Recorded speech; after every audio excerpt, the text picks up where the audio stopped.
नमस्कार, डीएनए में आपका एक बार स्वागत फिर से। और मैं अभी बहुत अच्छी फ्रीक्वेंसी में वीडियो नहीं कर पा रहा हूँ, इस पे आपसे रूबरू नहीं हो पा रहा हूँ। लेकिन मेरा मकसद, मेरा उद्देश्य ये है कि मैं इस चैनल के माध्यम से मैं उन दर्शकों से भी जुड़ूँ, जिन्हें मौसम के अलावा अन्य विषयों पर मुझसे सुनना है, कुछ मेरी बातें सुननी है, कुछ अपनी बातें कहनी है।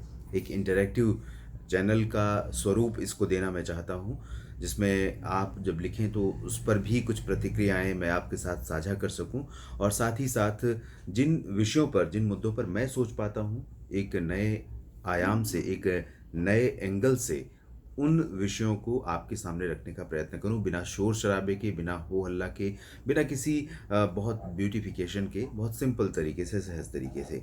तो फ़िलहाल बहुत सारी बातें हैं कहने को, जिन मुद्दों पर मैं बात कर सकता हूँ, जिन पर आपसे साझा करना चाहता हूँ अपने विचार, और उन पे बात करूँगा आने वाले समय में धीरे-धीरे। लेकिन फ़िलहाल आज का ये जो वीडियो है, आज का जो मकसद है आपसे जुड़ने का, इसका मकसद ये है कि मैं एक प्रश्न आपसे करना चाहता हूँ।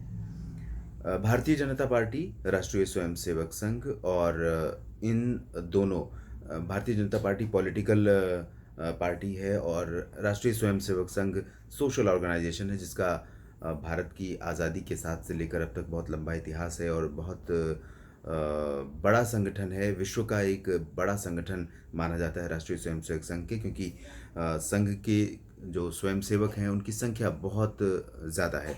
मैं नंबर एग्ज़ैक्टली मुझे अभी याद नहीं है, उसको गूगल करना पड़ेगा, देखना पड़ेगा। ये एक अलग विषय है। मसला ये है कि भारतीय जनता पार्टी जब 1999 में सत्ता में आई थी, अटल बिहारी वाजपेयी के नेतृत्व में, और उसके बाद सरकार 2004 तक सरकार चली भाजपा की। 2004 में जब यूपीए का गठन हुआ, यूपीए का गठजोड़ हुआ, और बहुत सारी पार्टियां मिलकर एक साथ सत्ता में आईं, और फिर ये 10 वर्षों तक लंबा शासनकाल रहा यूपीए का। बहुत लंबे समय बाद स्थिर सिचुएशन बनी थी। इससे पहले अटल बिहारी वाजपेयी ने भी स्थिर सरकार ज़रूर दी थी, लेकिन बहुत टाइट पोजीशन हुआ करती थी। उसके बाद जब दोनों कार्यकाल कांग्रेस के चल रहे थे, उसके पहले भी और उसके बाद भी ये माना जा रहा था कि भारतीय जनता पार्टी के जितने भी प्रमुख मुद्दे हैं, जिन्हें कोर एजेंडा कह सकते हैं पार्टी का, और चुनावी घोषणा पत्र में सबसे ऊपर उन मुद्दों को स्थान मिलता था।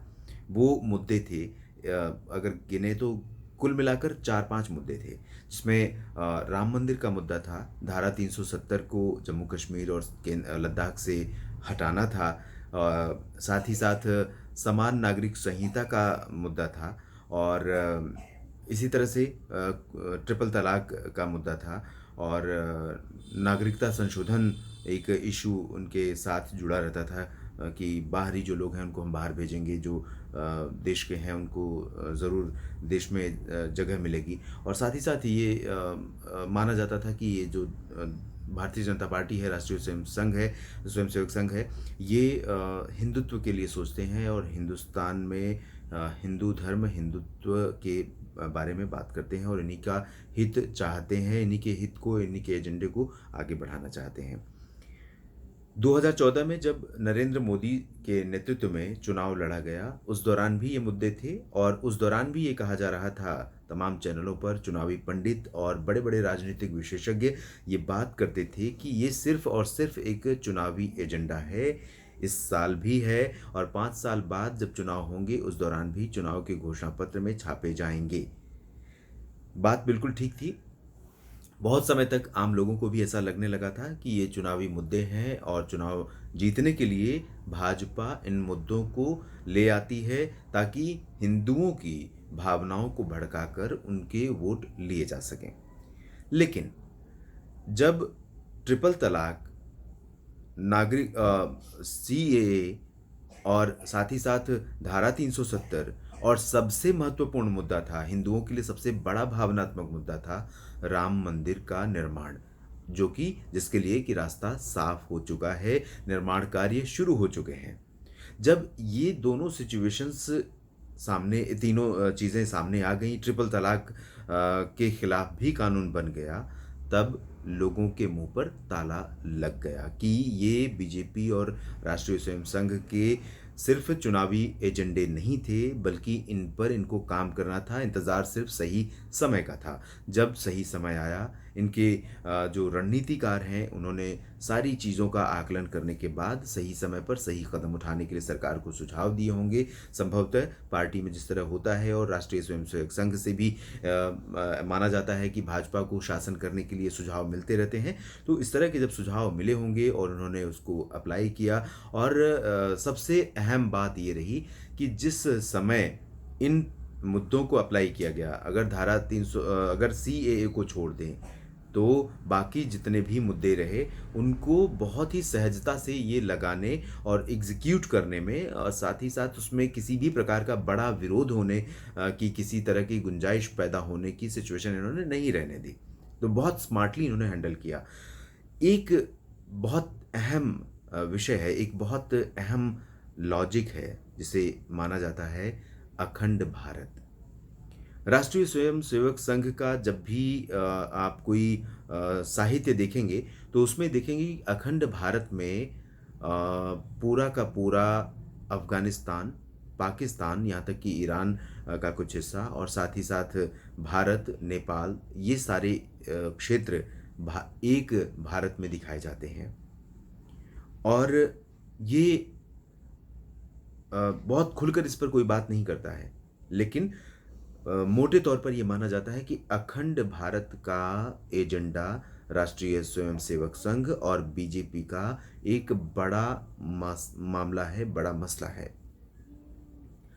अब अगर आप इन जो 14 से लेकर अब तक 7 सालों का शासनकाल रहा है नरेंद्र मोदी सरकार का, और इन 7 वर्षों का शासनकाल का जिक्र मैं इसलिए कर रहा हूं क्योंकि इस दौरान बहुत सहजता से सरकार को चलाने का इनके पास अवसर था, क्योंकि इनके पास पूर्ण बहुमत था, और साथ में जो सहयोगी दल थे राष्ट्रीय जनतांत्रिक गठबंधन एनडीए के, नेशनल डेमोक्रेटिक अलायंस के, वो भी इनके साथ जुड़े हुए हैं। इनके साथ अलग होने की उनकी कोई राजनीतिक इच्छा शक्ति नहीं है, चाहे वो वैचारिक मतभेद हों तब भी या ना हो तब भी। ये इन मुद्दों पर बात करने का भी अलग वक्त होगा, अलग वीडियो में बात करेंगे कि कौन साथ में रहना चाहता है, कौन नहीं, और कौन वास्तव में स्वाभाविक साथी है इनका।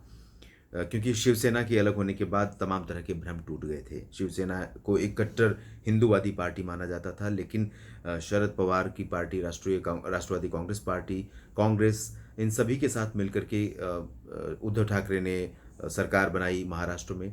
ये माना जाने लगा कि बाला साहब ठाकरे की जो राजनीतिक सोच थी, जो मार्ग था, उन्होंने राजनीतिक विचारधारा, जिस विचारधारा पर वो आगे बढ़े थे, उस विचारधारा को धराशायी कर दिया उन्होंने। खैर, तो मोटे तौर पर ये माना जाता है मूल रूप से कि अखंड भारत राष्ट्रीय स्वयंसेवक संघ और भारतीय जनता पार्टी दोनों का एक महत्वपूर्ण एजेंडा है। लेकिन क्या इन 7 वर्षों में आपने कभी ऐसा महसूस किया है कि सरकार ने या राष्ट्रीय स्वयंसेवक संघ की तरफ से इस एजेंडे को पूरा करने के लिए या अमल में लाने के लिए कभी कुछ कदम उठाए गए हों? अगर आपको कुछ लगता है कि हाँ, ऐसा अंदेशा आपको भी है, तो आप कमेंट बॉक्स में जाइएगा और ज़रूर बताइएगा। आपने साथ में आपको सोर्स भी लिखना पड़ेगा कि कहाँ से ये तथ्य आपको मिला। इस तथ्य पर मैं किसी अगले एपिसोड में, किसी अगले दिन बैठूंगा और आपसे बहुत विस्तार से बात करूंगा। कुछ और फैक्ट्स एंड फिगर्स होंगे मेरे सामने, और ये भी तलाशने की कोशिश करूंगा कि क्या राष्ट्रीय स्वयंसेवक संघ या नरेंद्र मोदी की केंद्र की सरकार इस दिशा में आगे बढ़ती हुई नज़र आ रही है। अभी तो मसला पाकिस्तान ऑक्युपाइड कश्मीर का है, पाकिस्तान अधिकृत कश्मीर का है, गिलगित बाल्तिस्तान मुजफ्फराबाद का, जिसे भारत अपने हिस्से के तौर पर ही मानता रहा है, और इतिहास भी गवाह है कि पीओके भारत का ही अहम हिस्सा है, जिसे पाकिस्तान ने धोखे से कब्जे में ले लिया था, और भारत इस हिस्से को अपने में मिलाना चाहता है।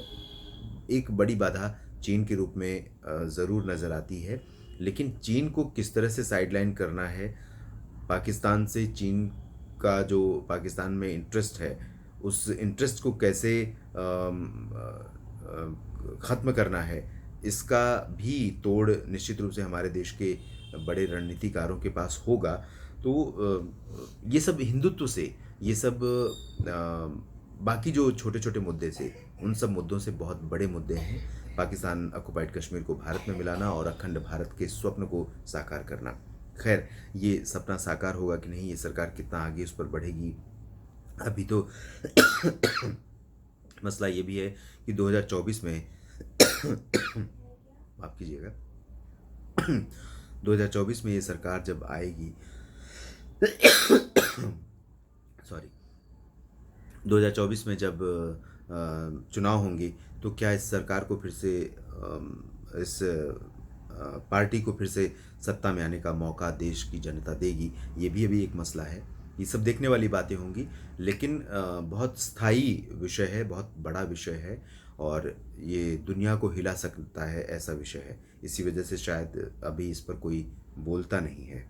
लेकिन अगर आपको कुछ भी जानकारी है तो आप ज़रूर कमेंट बॉक्स में लिखिए और मैं बिल्कुल तटस्थ रूप से इस चैनल पर किसी भी मुद्दे पर, किसी भी विषय पर बात करना चाहता हूँ। चाहे वो राजनीतिक हो या सोशल हो या फिर इकोनॉमिकल हो, सामाजिक विकास का हो। और सबसे अहम बातें ये हैं कि मैं आपसे उन विषयों पर बात करना चाहता हूँ जिसमें देश का आम नागरिक अपने अधिकारों के लिए शासन और प्रशासन दोनों से लड़ना सीखे, उनकी चाटुकारिता करना नहीं। छोटे-छोटे नेताओं के पीछे जिस तरह से हम घूमते हैं और जिस तरह से हम उनकी जय-जयकार करते हैं अपने निहित स्वार्थों के लिए, और उन चीज़ों से ऊपर उठकर अगर हम एक नागरिक के तौर पर हमारे जो अधिकार हैं किसी भी शासक या प्रशासक से, उसको हमें लेना सीखना होगा, जो पूरे समाज में, समाज के हित में होगा। और यही मुद्दा रहेगा ज़्यादातर इस चैनल पर, अधिकांश बुलेटिन्स में, अधिकांश एनालिसिस के वीडियोस में। तो देवेंद्र की न्यूज़ एनालिसिस के इस एपिसोड में इतना ही। आप बने रहिएगा, अपने परामर्श दीजिएगा। उन मुद्दों को भी मैं कोशिश करूँगा उठाने की और उन पर चर्चा करने की। शुक्रिया, धन्यवाद।